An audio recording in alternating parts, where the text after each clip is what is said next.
DJ Shiv Kumar भाई।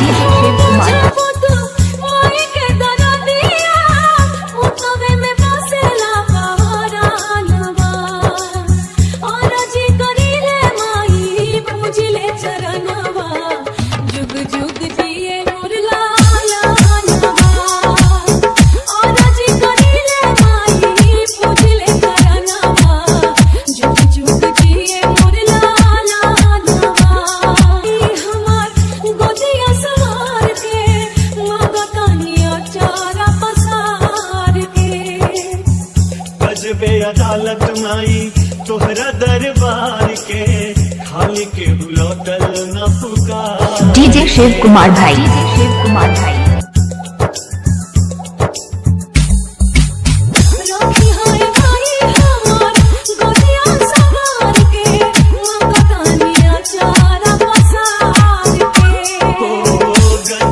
अदालत मैया तोहरा दरबार के खाली के बुलौटल न पुकार के। हमारा दुलारो के हमारी उमरिया लग जाओ दीना मारा दानवा। आरजी करिले माई पूजले चरणवा झुक झुक दिए मोर लालनवा। आरजी करिले माई DJ Shiv Kumar. DJ Shiv Kumar. DJ Shiv Kumar.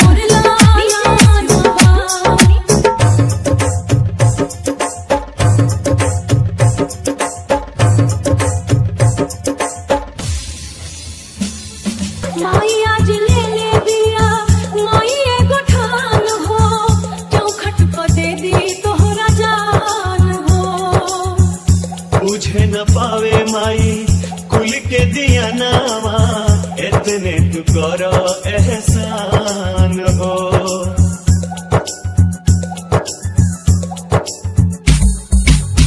माई आज ले ले बिया माई एगो ठान हो चौखट को दे दी तोहरा जान हो।